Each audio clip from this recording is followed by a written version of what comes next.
Our loving God in Mwari heaven, wedu we thank you vanotidaro for bringing us kudenga, safely through another tinokutendai week. nekutuudza And as we muvhiki. count down to the Sabbath hours, we count our Patinoverenga blessings, maawa esabata, your goodness tinoverengawo and long zvikomborero suffering zvedu. towards us. Kunaka kwenyu Our needs are met, and nekuve yet neunyoro nesu. I know that there are people that are struggling Tinoziva kuti kune and vanhu vari are in kutambura. difficulty.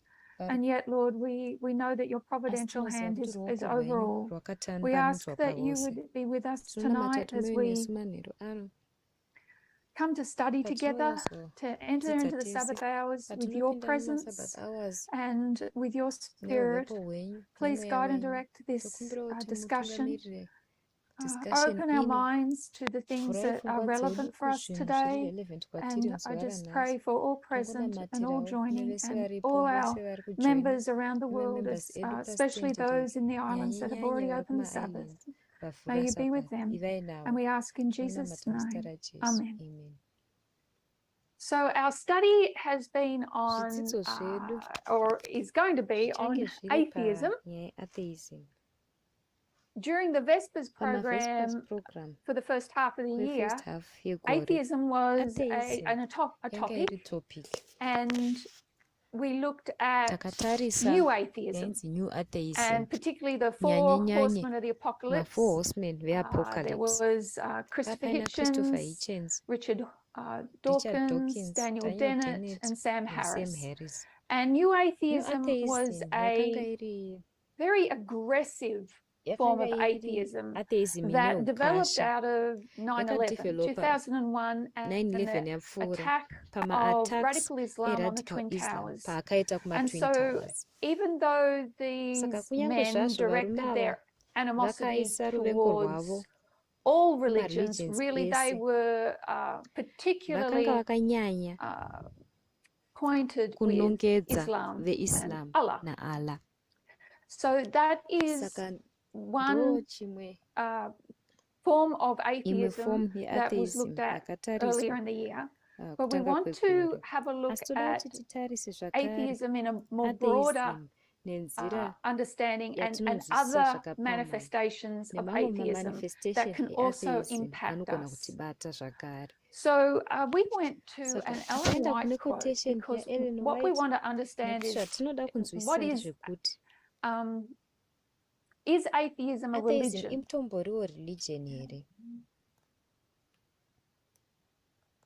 And we went to Great Controversy, chapter 38, and after Ellen White quotes Revelation 18, 1, 2, and 4, she makes the following statement, and we'll just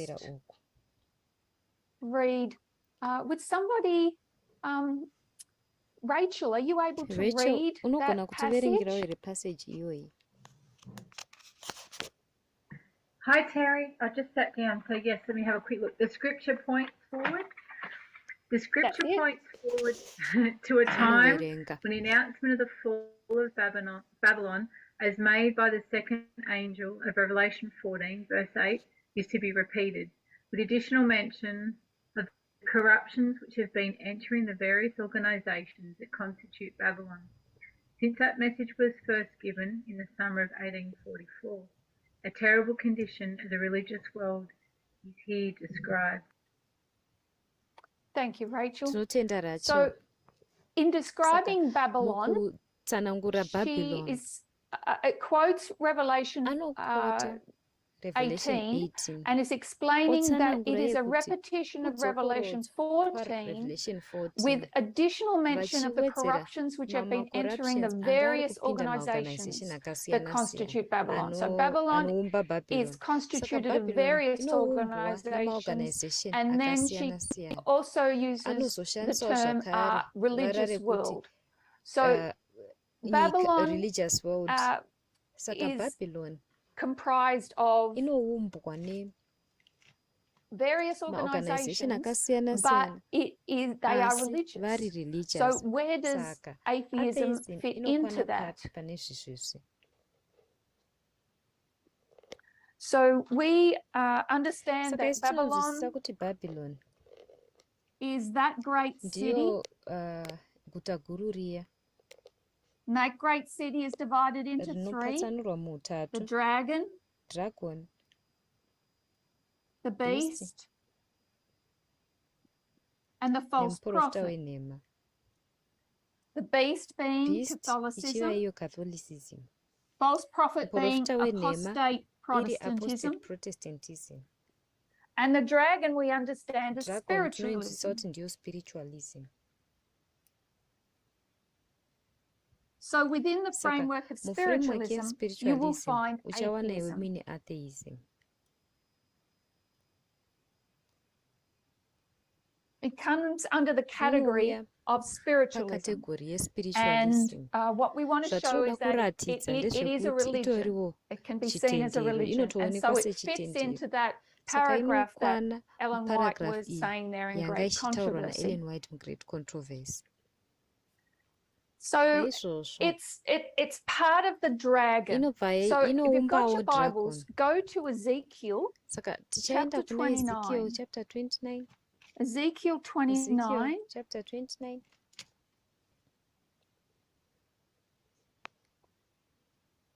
And who have we got? Catherine, are you able to read Ezekiel 29 verses 2 and 3? Ezekiel 29 verse 2 and 3. Munoteedza mumabhaibheri enyu eshona. Yes, just give me.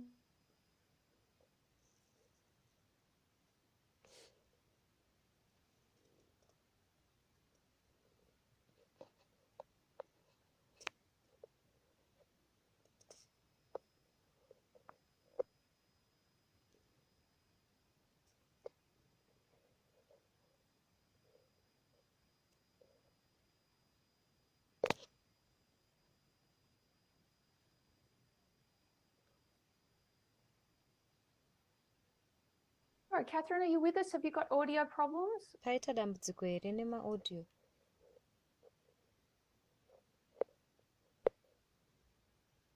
I think we've lost Catherine. What was the verses, Terry? Ezekiel chapter 29, verses 2 and 3. Ezekiel 29 verse 2 I and can 3. read it for you. 2 and 3. Thanks, Rachel. Son of man, set thy face against Pharaoh, king of Egypt, and prophesy against him and against all Egypt. Speak and say, Thus saith the Lord God, Behold, I am against thee, Pharaoh, king of Egypt, the great dragon that lieth in the midst of this rivers, which has said, My river is my own, and I have made it for myself. Thank you, Rachel. I hope you're back with us, Catherine. Oh, I don't see. I hope she's sorts out her internet. So this is a prophecy against Pharaoh, king of Egypt. And what do we call the king of Egypt? He's got another title. Anybody? King of the South. Thank you, Marilyn. King of the South. So, and we know we can align Egypt with France, who's the king of the South, with the USSR, which is the king of the South. And here in this passage, the king of the South is referred to as the great dragon. He lieth in the midst of his rivers, and what does he say? My river is my own, I own this, I have made it for myself. So if you remember to what we have been discussing the last few weeks when we look at Daniel chapter 8, you can recognize that self-exaltation that Pharaoh has. And yet he's referred to as a great dragon. He's not the red one. And contextually, you could argue that he's a crocodile, because the dragon just means a water monster, and there are water monsters in the Nile. So if we were to look at that contextually, that's who he's being symbolized as. But we can't look past the fact that he's referred to as a dragon, and a dragon is a part of Babylon. So we can see his mindset here, can't we? We can see how Pharaoh thinks, and it's not dissimilar to how the king of the north thinks. If we compared Pharaoh with Kana Nebuchadnezzar, Pharaoh Nebuchadnezzar says, look at this great city that I have built by the might of my power and for the glory of my honor. And here Pharaoh says, look at this great river that I made all by myself. So they have that same spirit, this dragon spirit, which is spiritualism, which is self-worship, really. So even though this is the king of the south, we know that the king of the south and the king of the north are polar opposites, which means they have similarities. And this is one of their striking similarities, is the way that they perceive themselves. So here's Pharaoh, and we know Pharaoh and Egypt were idol worshippers. We usually align atheism with Egypt, but really they were just, that meant that they were hostile to the true God. They had their gods. We know they had Apis bull, and they had lots of other gods, frogs and whatever, but they were hostile to the true God, and that is also a mark of atheism related to that. So you don't necessarily have to not believe in any gods. Those gods really that they did have represented self-worship. So self-worship and hostility to the true God. So if we can keep that in mind. So here we see spiritualism and connected to a dragon. And we know pagan Rome. Pagan Rome, here, when we went through the prophetic lines of Daniel, pagan Rome is Rome number one, Rome version 1, the masculine little horn of Daniel 8, the beast of Daniel 7, and in Revelation 12 it is the great red dragon. And Ellen White says that in a primary sense that represents Satan, but in a secondary sense, it's pagan Rome. So pagan Rome and Egypt are both dragon powers, but in a primary sense, they represent Satan, because the mindset of Satan was transferred down into those kingdoms. Okay, so the point being here is that the king of the south and the king of the north have similar belief systems. So we compared, stop me at any time if you need to ask a question or make a comment. We compared Daniel 2, Daniel 7, Daniel 8, Daniel 11. We went over that history. And last week I rubbed out the wrong side of the board, unfortunately. So we'll keep this up, Daniel 8 up. When we went into Daniel 8, and we went slowly and thoroughly through Daniel 8, we then stopped and saw or made note of the counterfeit versus the true.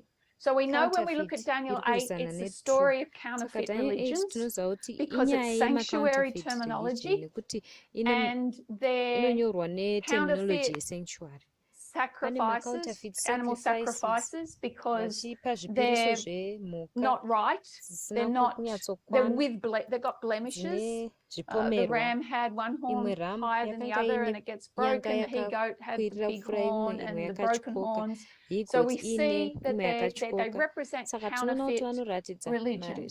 So what we did was we compared these kingdoms, which we call Satan's kingdoms, with God's kingdom. Makingdom asatan takamakompea nekingdom ya Mwari.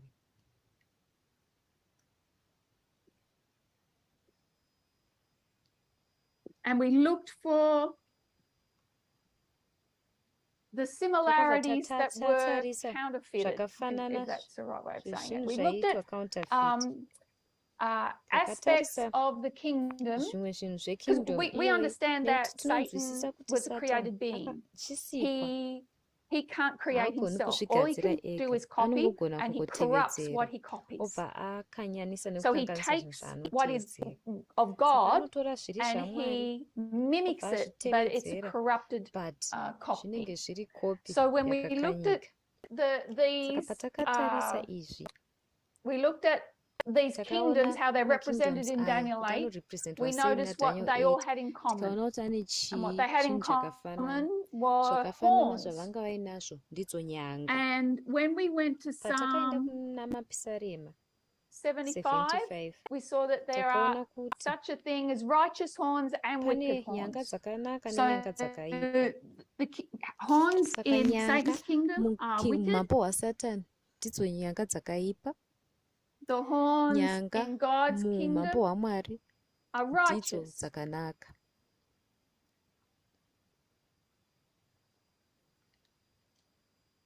And would somebody like to explain to us the difference between a righteous horn and a wicked horn?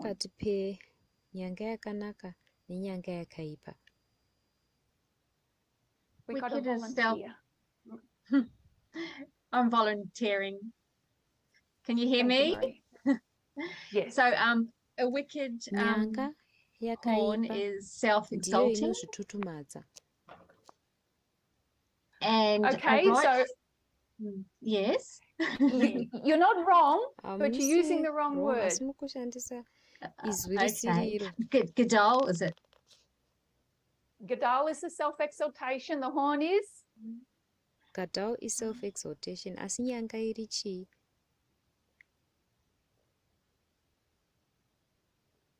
I'm sorry, I've forgotten. It's on the board.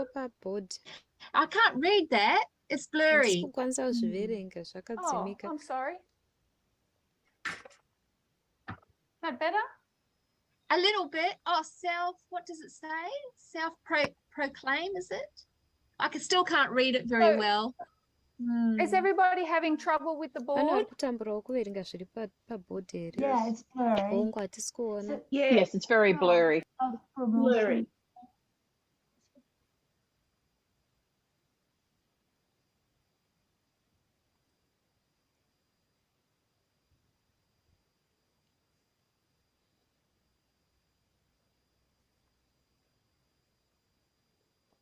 Does that help? It's better.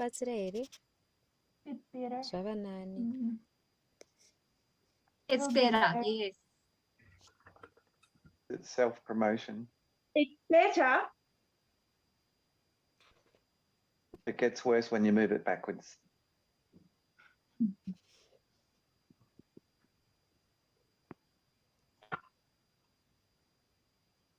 Okay, self-promotion. And so, Marie, what was the righteous horn? Self-promotion. Marie, nyanga yakanaka yanga iri ipi? Inoita sei. I probably jumped in too soon. I'm very sorry. I can't think what that would be. If this is self-promotion, who promotes you in God's kingdom? Psalm 75, promotion comes from? Comes from God. Promotion comes from the north. So this is where God lifts you up. We went to Philippians chapter 2. We talked about Christ. Let this mind be in you, which was also in Christ Jesus, who being in the form of God thought it not robbery to be equal, but he made himself of no reputation. So he emptied himself, and then God highly exalted him. So it's God that promotes. And then now we can go and look at the Gadol, which is, what did they all have in common? They were all great. So they've all got horns, and they're all increasing in greatness. So we'll put great here, which is the Gadol, or hubris, if you're a Greek. And that is self-exaltation, as you said, Marie. Ndio self-exaltation kana kuzvitutumadza.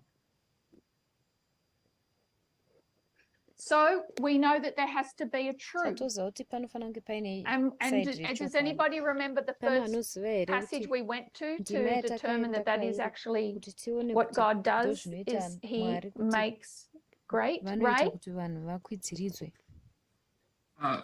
Was it Genesis 12?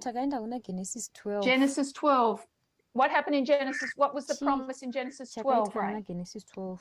So he's talking to Abraham, and he tells him that he will make him a great nation. Yes. On the condition that he gets out of Babylon and he leaves his family and he leaves his culture. So, and then God exalts. So there's nothing evil about Gadal. It's who does it, who exalts. Do you exalt yourself or does God exalt? Thank you, Ray.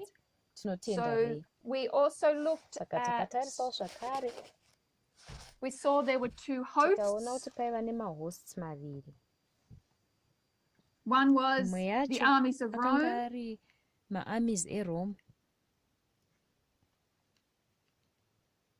And the other host was God's church.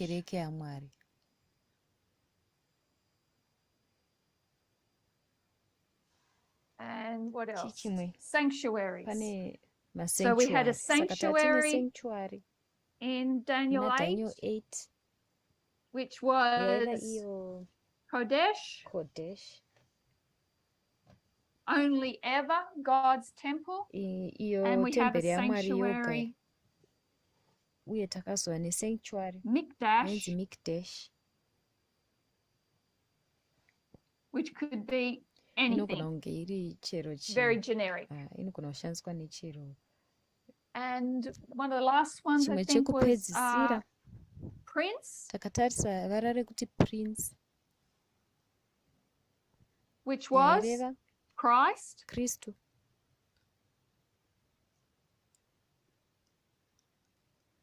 And over here, Prince, which was who, Graham?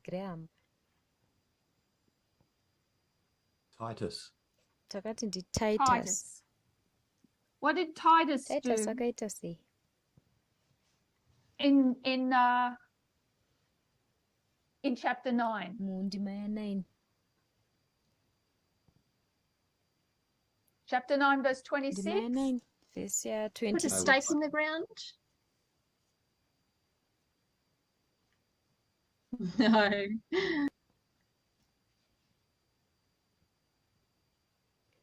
That was Cestius. What did Titus just do? Verse 26. Anybody? Right? Did he destroy the temple?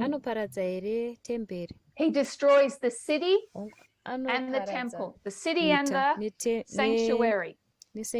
Titus destroys the city and the sanctuary. What does Christ do?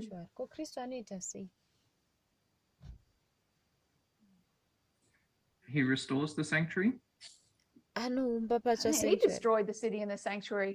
And after 3 days, he rose it up again. So you want to blame somebody for the destruction of the temple? Once he fulfilled that, the type, once type met antitype, then the importance of that temple and of Jerusalem, that was the message was to go out to all the world. So, very much a counterfeit. Same but different. Any thoughts on that?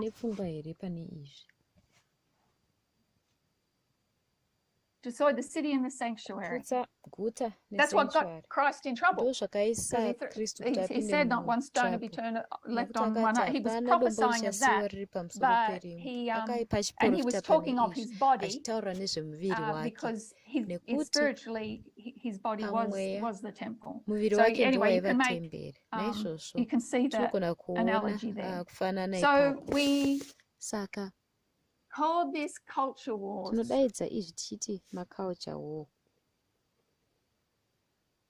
That there is a philosophy, ideology of Satan's that has counterfeited and corrupted the philosophy and ideology of God's kingdom.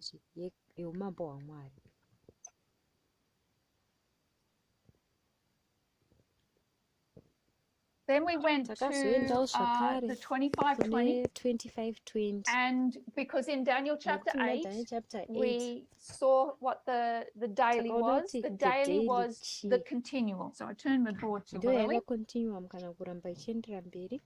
What's continual? It's this philosophy of self-exaltation and self-promotion. It was in Babylon, it was in Medo-Persia, it was in Greece, it was in Rome. It continues through, it's perpetual. So the daily, the continual, is not only Gadal, but it's also represented in these horns. This self-worship, self-promotion, self-exaltation. That's the daily. When we went to the 25:20, we saw that what we've traditionally done with that is when we note that Babylon took away, or Syria took away the northern kingdom, the northern kingdom was trodden down for 2,520 years, that we divide that up into 1260s. So 1260 years, God's people were trodden down by paganism, or what was commonly called the daily, and then 1260 years of papalism. But when we understand the daily, it's just more than paganism. It doesn't stop in 538. It's not what is taken away. That taken away means what? Who would like to explain the taken away? Agreed?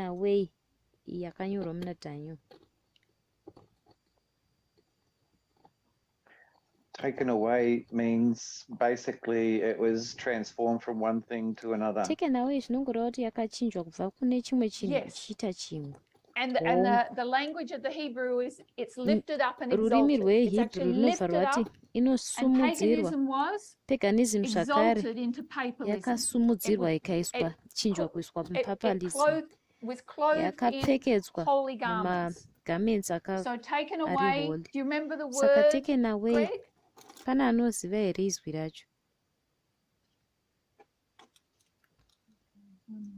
Sorry, not off the top of my head. I'd have to read it. That's okay. It's room. Okay, so it wasn't stirred. It wasn't removed. It changed. It morphed into something more palatable for that era. We look back and think, oh, it's the Dark Ages, it's so medieval, but this was actually seen at the time as a real step forward. Humanity was improving. They didn't see it as, they saw it as civilization becoming more cultured. They saw it as a definite improvement for society, for the world. So the daily continues. And then when we look at the southern kingdom and we do that, we see that we have to divide it even further. So we see 1214 years of paganism, 1260 of papalism, and then what is the continual over here?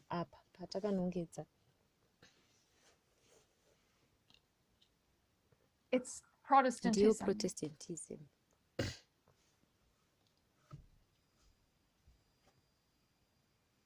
Which means basically we got the dragon and the beast and the false prophet.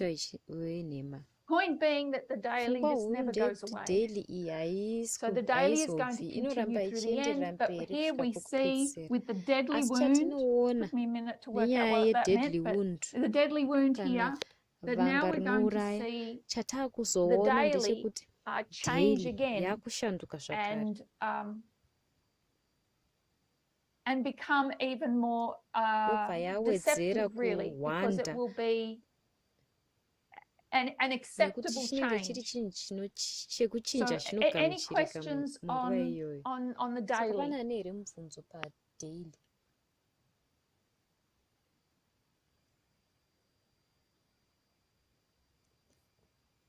We're all good on the daily?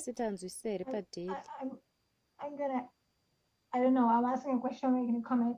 For that time, like, acceptable for paganism at that time, and then when it morphs again, it's acceptable for paganism at the time by the people, by the world, or is that what you're saying? And so now it's acceptable to the people in our time in Protestantism. Yeah, it just seems like a logical evolution and an improvement, but it's the same essence, it's the same philosophy that it's being fought against. I mean, that's the purpose of Adventists here, is they were meant to stand up against the errors that were staying with Protestantism, same as what's happening during the 1260 years. So you always had people recognizing, God's people that recognize that something is amiss here, but the majority just don't see it that way. They just see it as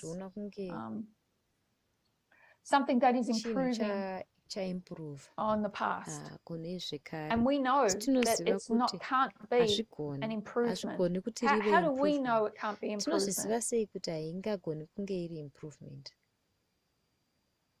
What does Daniel 2 teach? Deterioration. Oh, sorry, I didn't. The deterioration. So we see deterioration in Daniel 2, Daniel 7, and all Daniel 8 is saying is that, I shouldn't say all, but what Daniel 8 is adding to that equation is that what's getting worse is how they have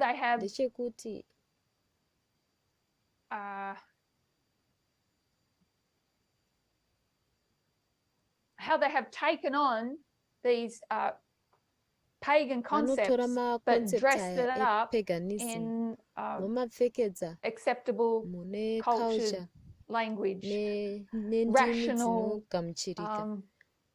language.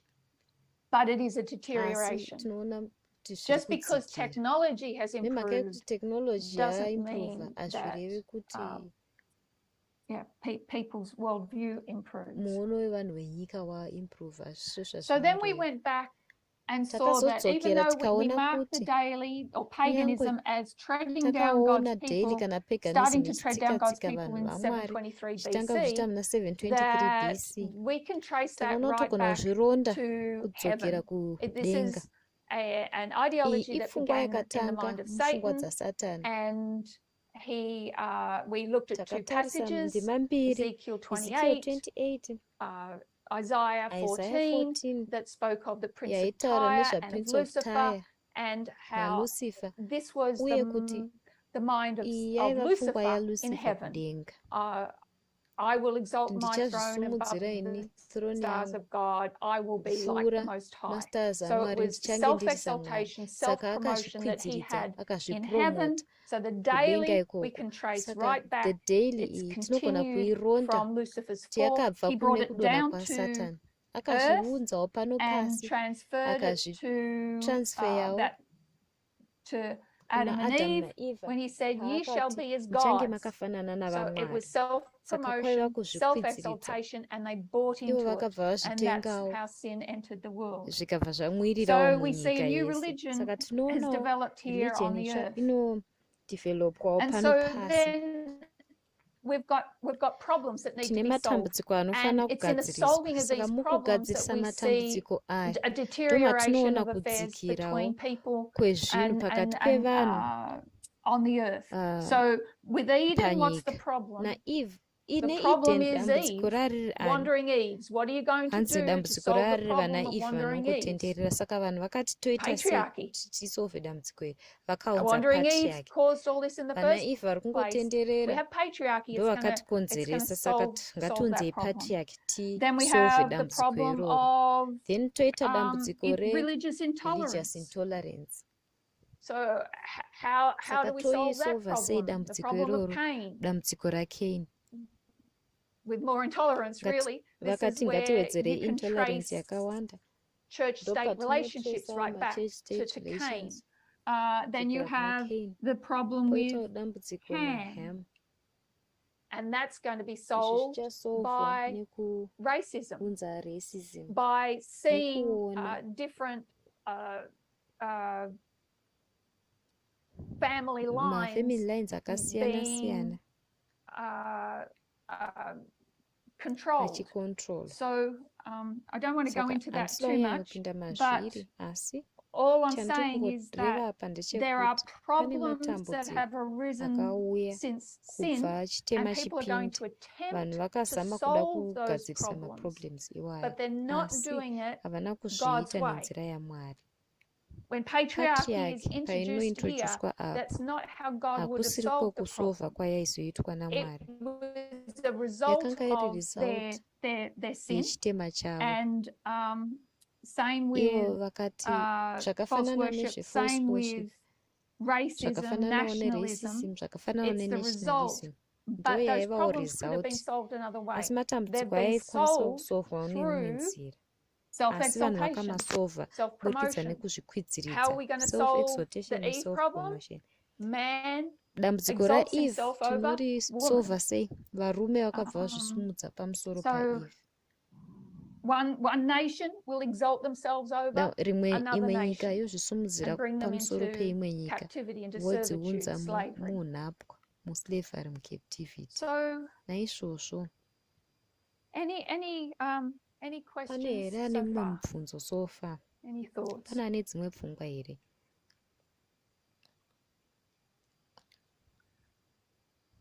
So what we want to look at now is we want to go and re-look at Genesis chapter 11. I'll just rub that out. And I'm just going to put the Tower of Babel here. Genesis 11. And I'm going to bring up 3 paragraphs from the Spirit of Prophecy.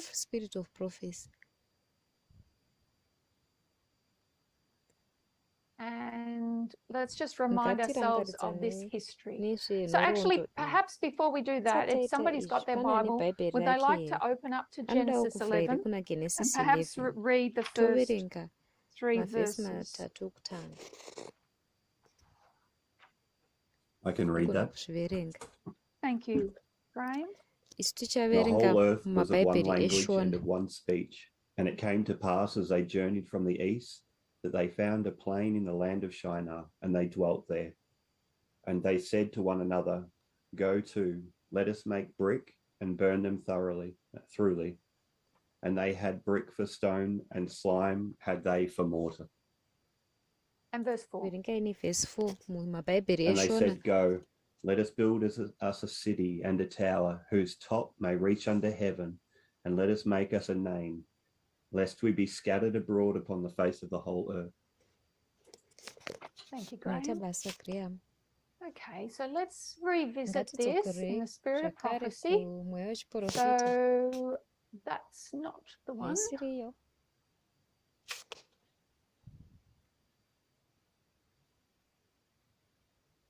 And I keep pulling up the same one, so let's just delete that one.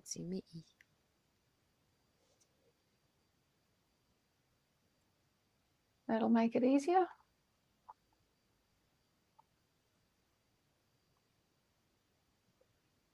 So this is chapter 10, Patriarchs and Prophets, the Tower of Babel. And Ellen White is going to explain how God preserved the family of Noah, and they were to repopulate the earth. She'll go into the problem with Ham there, the sin of Ham. But we want to drop down to paragraph 4, page 118, paragraph 4. And can I have a volunteer to read that paragraph? Yeah, I'm happy to read it for you. Thank you. For a time, the descendants of Noah continued to dwell among the mountains where the ark had rested. As their numbers increased, apostasy soon led to division. Those who desired to forget their Creator and to cast off the restraint of His law felt a constant annoyance from the teaching and example of their God-fearing associates. And after a time, they decided to separate from the worshippers of God. Accordingly, they journeyed to the plain of Shinar on the banks of the river Euphrates. They were attracted to the beauty of the situation and the fertility of the soil, and upon this plain they were determined to make their home. Thank you, Marie. Okay, so what can we note here? How many groups of people do we have, Marie?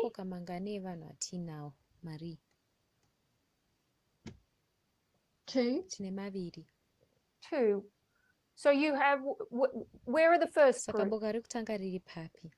Okay, so the first group is the God-fearing group, and the second group is the ones that have separated and gone down onto the plain of Shinar.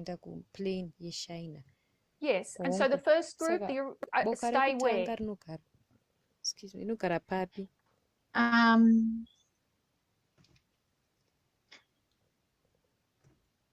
They dwell among the mountains where the ark had rested. Yes.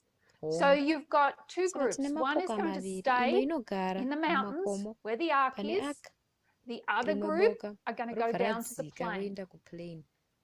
The group that goes down to the plain have decided, they've desired, so they've made a decision. It's a rational decision, you might call it, to forget their Creator. They don't want to keep His law, and they don't want to be annoyed by pious people. So they're annoyed by the teaching and example, or we would say faith and practice, of those that remain up on the mountain, the God-fearing associates. So there's a separation. Two groups of people. So let's go to our next one. And who have we got that can read? Rachel, are you able to read again? Yep, sure. Sorry, I can't see everybody's name when I've got a share screen. Here they decided to build a city, and in a tower of such stupendous height as should render it the wonder of the world. This enterprise was designed to prevent the people from scattering abroad in colonies. God had directed men to disperse throughout the earth to replenish and subdue it. But these Babel builders determined to keep their community united in one body and to find a monarchy that should eventually embrace the whole earth. Thus their city would become the metropolis of the universal empire. Its glory would command the admiration and homage of the world and render the founders illustrious. The magnificent tower reaching to the heavens was intended to stand as a monument of the power and the wisdom of its builders, perpetuating their fame to the latest generation. Thank you, Rachel. So let's jot down some points here about this second group of people that have moved to the plain. So you've got people on a mountain and people on a plain. So the people on the plain, let's write this up here. I'll just keep the share screen up so that you can read it, and then I'll close.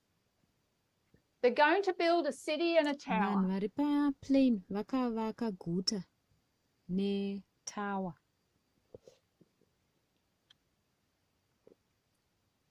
And why are they going to build that, according to this paragraph? So just according to this paragraph, why are they building it? vaivakirei tawa iri. To stay united as one Vaida kuramba body. vakabatana sebhodhi imwe Yep, chete so they want yevanhu. to, we'll put that up. They want to stay united. Vada kuramba vakabatana. What had God wanted them to do? Chicho Mwari vaida kuti vaite. Disperse throughout the earth. Vaida kuti vapararire. He wanted them to scatter. And they said, no, we're not scattering. We're going to stay united. No scattering.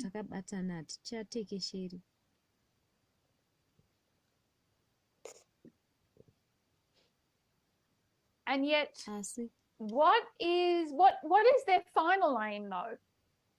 They're building a city and a tower, but eventually what do they want to do? They want to found a monarchy. Yes, okay, so we'll put that up here. So what's a monarchy? A king. A king. Who's their king? Power. I did. Who's Marie. their king? Oh, who's their king?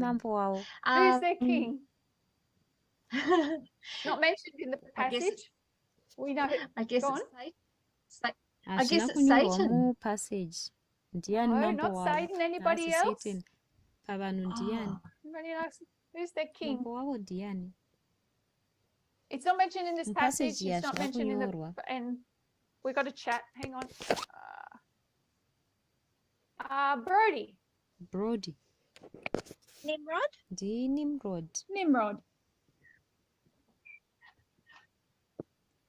So they plan to have a absolute monarchy or a absolute power, a supreme authority. And then with this city and the tower and their king, what do they eventually want to do? Ray, you put your hand up. Are you able to answer this question? What's their aim? Was it like world dominion, empire?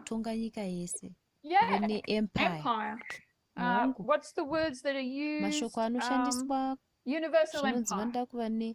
Universal empire kana kuti empire inotonga pasi rose. And for what purpose? Nemhaka yei? For what purpose? Nemhaka yei vachida izvi? Just in this paragraph here, what's the purpose? Purpose yavo ndeipi? Admiration and not. We've got a chat which is sorry, Rachel. I was just thinking a monument. Vada kuisa monument. A monument. What's that? Why do you build monuments? Seiko monuments achivakwa. For remember. Kuti vazorangarirwa. Yep, to remember. What's the words here that mean remember? And that last sentence. You're right. Correct. What's the language that's used in the passage? Perpetuating the fame. Perpetuating fame. Nobody's going to forget our celebrity. They want their fame to be perpetuated. You're not going to forget us. This is a monument. You'll always remember how good we are. Perpetuating their fame to the latest generations. Their name is going to live on. That's what they want. So any thoughts or questions on that paragraph?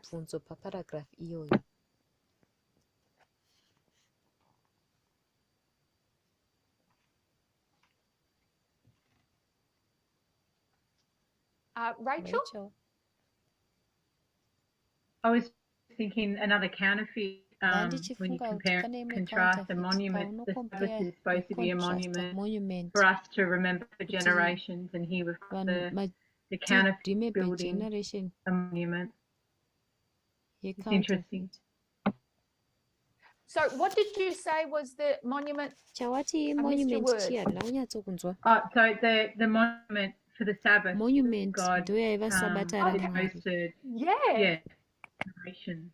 So we put the mountain people over here. We can do a compare and contrast. And we'll say, yes, the monument they're building was the Sabbath, which is part of the law, and it's the law that these plain people want to forget. I think I missed you, Josephine. Good point, Rach. No, that was for a long. I'm all right. Yeah, go on. Okay. Thank you, Graham. I was just going to point out something similar to what Rachel said. It seems to be what we were looking at previously, that self-exaltation. So they've come down off of a mountain to a lower point, and they felt the need to build upwards to lift themselves up. That self-exaltation. It looks a lot like the imagery of Daniel 2. Yes. Even when you think of Daniel 3, what was Nebuchadnezzar doing with the image of Daniel 2? He wanted to perpetuate his name, didn't he? He's going to make this monument. Nobody's going to forget who I am. Because it'll be out there on the plain of Dura forever. Everybody will know Nebuchadnezzar. This way, everybody will know these people. It's out on the plain of Shinar. This word tower, actually, its root word is Gadar. Which I don't know if we can pull in any great symbolism there because, of course it is, because it's to lift yourself up, and a tower is to lift yourself up. So it would stand to reason that it would be the root word of tower. So yes, perpetuating fame. And anybody else like to add to that paragraph? It's the same with the third commandment where they were told not to create any image, and worship or bow down to them. So images can look like different things, can't they? That's a really good point. Nebuchadnezzar, it was an obvious big idol, wasn't it? It was like an idol on steroids. But this city and tower is an idol as well. So they're building an idol, something that's going to be worshipped, something that's going to make sure that their notoriety, their fame, their wisdom, their glory is never going to be forgotten. Ray? I was thinking, as Graham was speaking, of how, like that, when he mentioned the statue in Daniel 2, how, like, the more time progresses, the lower it gets. You moving like literally in the symbol down the body, getting lower and lower. You start out really high and you get lower. So the more you try to lift yourself up, the lower you end up being. Thank you. Josephine? I thought lifting yourself up, you got to be lifting yourself up against something. So if you're lifting yourself up against God, then you're lifting yourself to be as God. Just a thought. Good thought, because what do we got back here? What's the original thought? You shall be as gods. And I'm sure we're all familiar enough with Nimrod to know that that's in here. But it's not. Remember that they've decided that there is no God. So we see atheism here, and yet it is a religion. They are worshipping their own wisdom, their own glory, their own ingenuity, their own abilities. So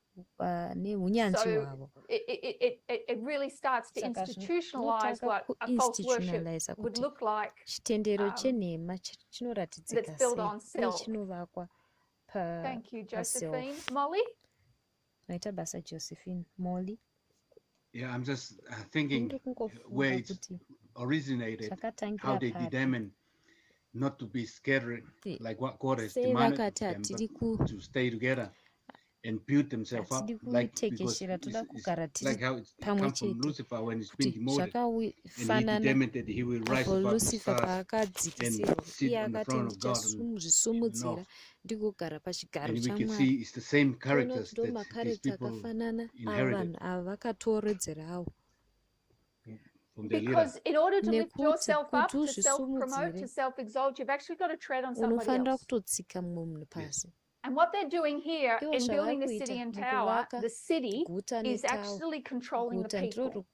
So their idea eventually is to be universal and to control everyone. But let's start off by just let's hem everybody in for a start. Let's get our city and tower. But then they want to go big. It's like go big or go home. They're going to go big. But first there's this control. So yes, in order to self-exalt, you have to tread on somebody else to do that. Josephine? I was just thinking, this mountain plain dwelling, this is after the delusion, after not delusion, the flood.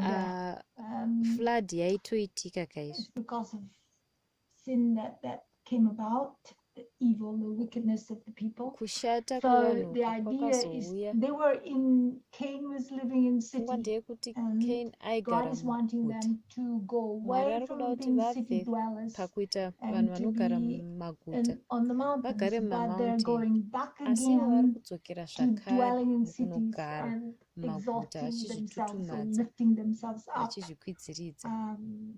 The idea of the tower is connected to worship. Doesn't necessarily have to be worshiping the God of heaven.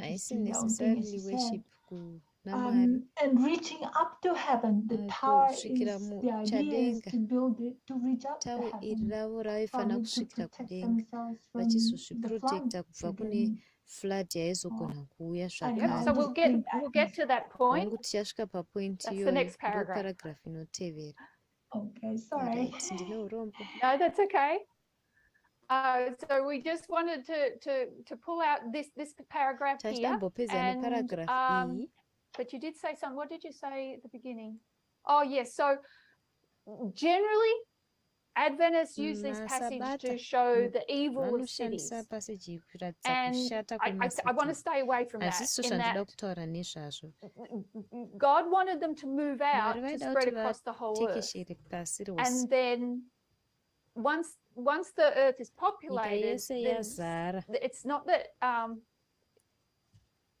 it's like when God said, go forth and multiply, that applied for a particular dispensation. It doesn't apply to us today. There's enough going forth and multiplication. There's enough children in the world, there's enough people, there's enough population.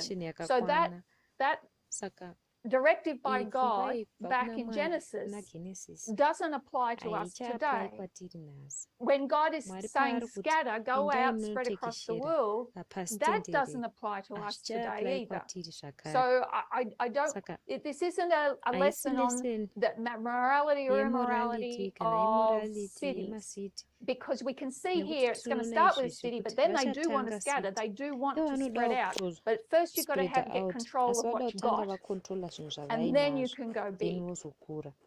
So it's not necessarily the city here is walled in, and we can also bring in our understanding of Nimrod here and protection from wild animals, etc. But so he says, but it's about controlling a population. So you can control a population today. You don't need a city to do that. There are other ways. Once upon a time there were walls. Today there are barriers as well, but they're not. It's not city barriers. So what time is it? I'd like us to read this last passage, and then we'll close on this point and come back to it. And Greg, would you like to read this paragraph?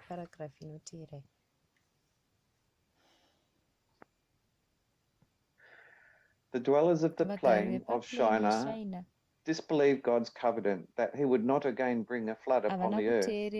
Many of them denied the existence of God and attributed the flood to the operation of natural causes. Others believed in a supreme being and that it was he who had destroyed the antediluvian world, and their hearts, like that of Cain, rose up in rebellion against him.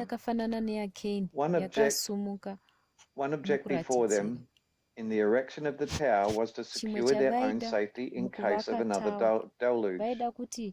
By carrying the structure to a much greater height than was reached by the waters of the flood, they thought to place themselves beyond all possibility of danger. And as they would be able to ascend to the region of the clouds, they hoped to ascertain the cause of the flood. The whole undertaking was designed to exalt still further the pride of its projectors and turn the minds of future generations away from God and lead them into idolatry.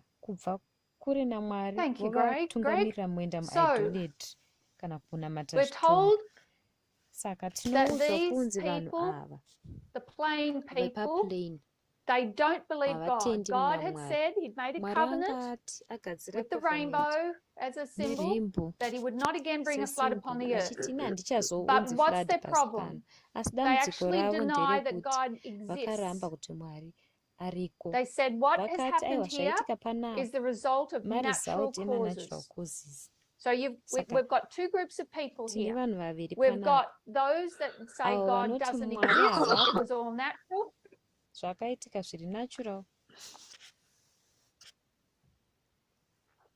we can mute. Others believe in a supreme being, but they just don't like him. They don't like that God because that God caused a flood, and why would a God do such horrible things? So he either doesn't exist or he's not very nice. So, but what's their problem?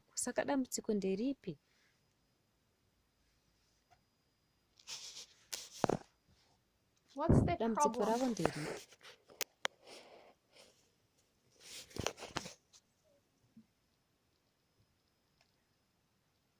Disbelief. If you disbelieve God, because God says it's not going to be a flood, if you disbelieve him, then what's your other option? Josephine? You don't believe God. You're gonna. Can you be? I'm not sure. I'm not sure how to verbalize it. You're gonna go your own way. You don't believe God. You're gonna set up something of your own, or I don't know.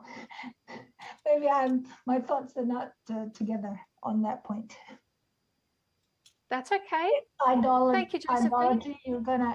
You're gonna make an idol or build something, some kind of monument that you can see. Because it's not by faith. To believe God, it's got to be by faith, by what He says. But you need something tangible, perhaps. What do they know? What do they know? They don't believe in God, or they don't like him.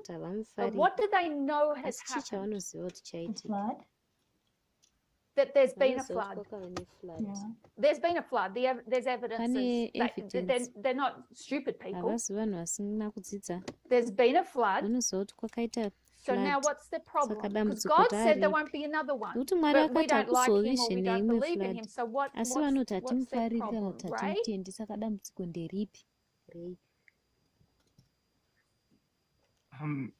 They believe in themselves more than they believe in God.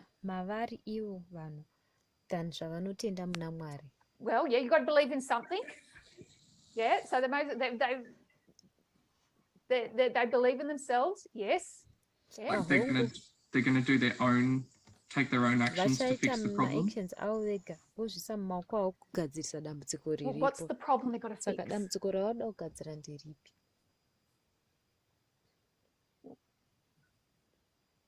Greg? I'd like to point to the second last sentence of that paragraph. It says they hope to ascertain the cause of the flood. So by going up beyond the clouds, they hope to ascertain. So they hope to use their human reasoning and so-called science.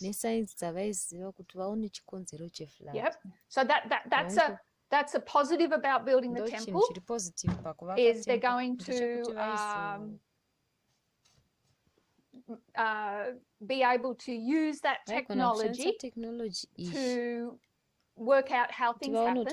That's not necessarily a bad thing. No, but they tried to explain things away in their own mindset with their disbelief of the Creator. Okay. So they don't believe in God, but they know there's been a flood. Brody? Their problem is that there could be another one, so they better do something about it. Yes. Their problem is fear. Something about it. What happens if there's another flood? We know there's been one. If it's natural causes, what's stopping it happening again? What are we going to do about it? So their problem is there's been a flood. Might not believe in God, but the evidences of the flood you can't argue against. So it says here, one object before them in the erection of the tower was to secure their own safety in case of another deluge. So they've got to build this thing high,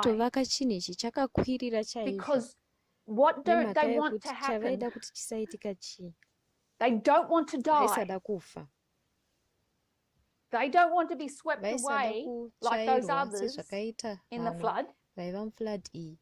So you've got a monument that will perpetuate their glory, their fame, but you've also got the practicalities that we're building a tower to save ourselves.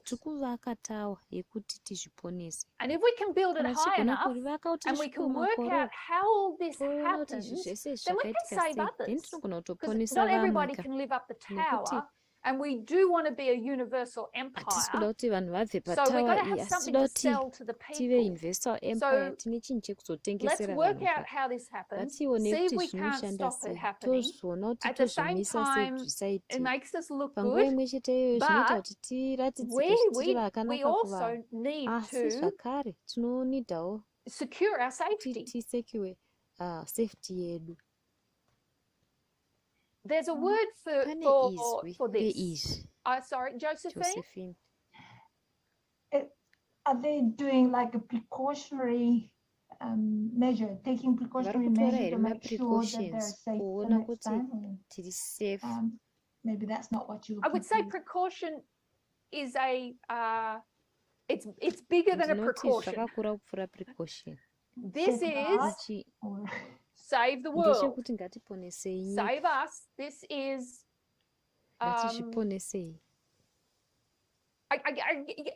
it's so it is a precaution. You're right, but it is a life-saving measure. Like safeguard, is that safeguard their perpetuation or perpetuity? Yes, they don't want to be wiped out. What happened the last time? Everybody got wiped out, except for a handful of people. There's no, you've got to make sure you're among that handful of people that can ride out the natural disaster. So on the mountain, we got the ark up here. They're not about to build another ark. They're doing it a different way. They're going to build a tower. Molly.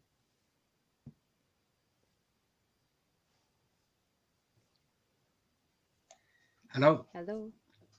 Yep. Yeah, I was thinking that they know they had the problem with flood because of their rebellions, and now they reach to a point where they don't trust God anymore. They know there's a lot of them has been wiped away and died. So now they really, by building this monument, is showing that they don't need God anymore to solve their problems. Like they don't want him to get involved in their activities. They wanted to do it themselves. They wanted to exalt themselves to a point where they are trusted. There is no God. Yeah. There just isn't one. So and the one that exists, I mean, he doesn't care. We don't like him, even if you did believe there was. So what do you do when you really don't believe there's a God, and you think that these natural causes have catastrophic implications for you and for everyone? We had so Marie. I was going to say they create their own salvation. Yep. So and that seems reasonable, doesn't it? You got to do something. You've got to the engineering, the idea about the tower and being able to raise yourself up above the flood. That's not an evil thing to do. The science behind it is not evil. Wanting to work out how things happen, there's nothing essentially wrong about that. But it's this combination of the self-exaltation, the self-promotion, the control of people, and the desire to the fear that it could all just go tomorrow with a catastrophic event. So what they're afraid of is, I'll just to make room. Oh, I could put it down here. Global catastrophe.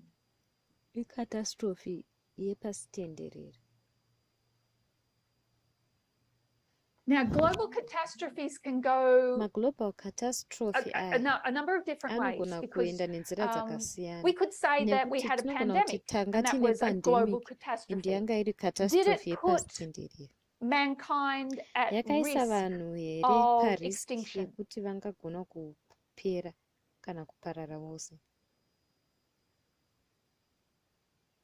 No. No. Could it have? Could something like that happen in the future? Say if so we have global catastrophes, but there are different types of global catastrophes. Something that would come under that umbrella is called an existential risk.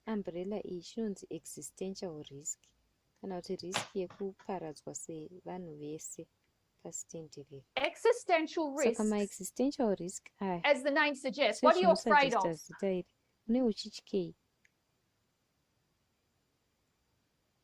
What were the people on the plain of Jura afraid of? Not existing. There's a risk of not existing. Yes, a risk of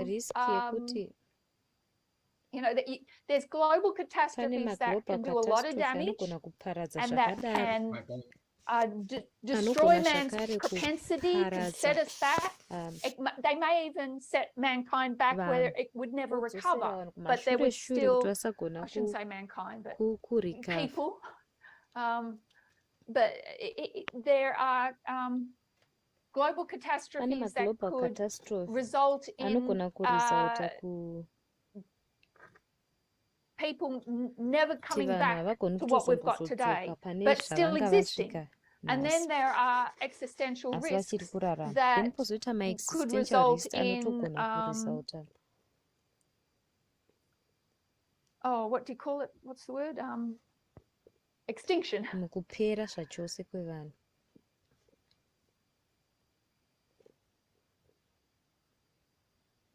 So you've got these people on the plane and they're worried about a global catastrophe. So what are they going to do? And what is tied up in what they're doing in order to save themselves? So we could ask the question,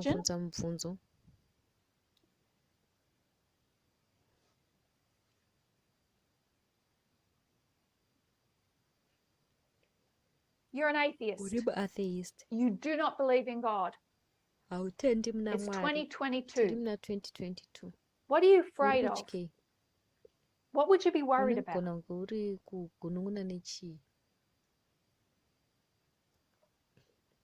Today, in 2022. So you've got those 4 horsemen of the apocalypse. If you were to read their writings, because Christopher Hitchens died, and he wrote a book on mortality just before he died. He's not that afraid of death. I think he was a bit. But anyway, they say there's no atheists in foxholes. But, you know, there's atheists that are quite happy to just go into the abyss. There's nothing beyond the grave. But there are other atheists that are concerned about the future. What? I've missed some hands. James. I don't know if you're referring to natural disasters, but I was thinking about the women's rights and their uprising and that sort of thing. Okay. I don't think women's uprising has the risk of wiping us all out. But so Tinny, global warming.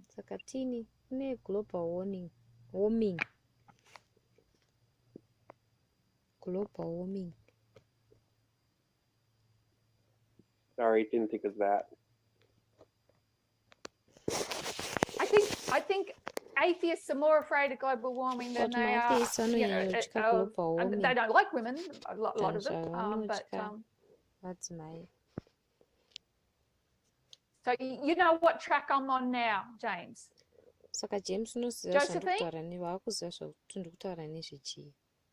Josephine. I think I'm off track now. I was thinking of something totally. I thought they were afraid of the big government, but you were asking about afraid of what could wipe them out. Okay. So some of them are afraid of big government. They are afraid of totalitarian regimes that could take over the whole world, that could become a global catastrophe. That is actually a catastrophic risk. So it's late. We might stop it there, but over the next week, have a think. Put your mind. Maybe that's the wrong thing to ask, is to ask you to think like an atheist. But when you're looking at the news, when you're looking at the events that are happening around the world, have a think about what an atheist would be concerned about today. Are they concerned about floods? Not the type of floods that are going to wipe us all out. We have floods, but they're not global catastrophes. They're not existential risks. Nuclear war. Okay. Nuclear war. Global warming. We've got global warming. So I'm gonna give you 2 groups. There are 2 types of risks. Oh, I did that wrong. Sorry.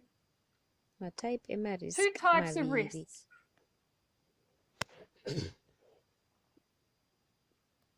Anthropogenic.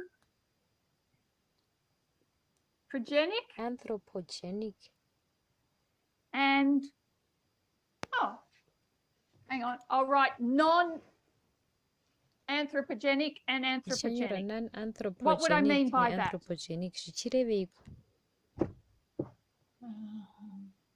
Anthropogenic. Anthropogenic. Anthropo. Man. Munhu. Genic. Birthed. Chizvarwa. There are catastrophes that can be Kune caused by makatastrophe anogona kukonzerwa humans nevanhu. and catastrophes that are Koita natural. makatastrophe So ari we're going to have natural. two Saka lists, tine malist one that is natural Imwe iri and one natural, that is imwe man-made. inogadzirwa nevanhu. And I would suggest global Saka warming could come ndosagesta under kuti both. global warming inogona kuuya So pasi let's leave pezvose. it there. Have a think over the next. We'll leave it there. Let's have a think over the next week and come back and get our atheist minds together and see what would be worrying non-religious people today. Okay, so let's close in prayer. And Josephine, would you like to close in prayer for us tonight? I'll be happy to have the chair. Thank you, dear Lord, for your word. Thank you for the wisdom that you've given Terrie tonight to guide and direct us and open our minds further, enlighten us. We pray, Lord, for one another, that we may uphold one another and study your word, that we may be more prepared and have a better understanding of the environment, the world, the society in which we live in. Bless each and every one tonight and give us good rest and raise us up again in the morning that we may serve you again. Thank you, Lord, for the members of the movement all over the world. Bless them likewise and the leaders too. This is our prayer in Jesus' name. Amen. Amen.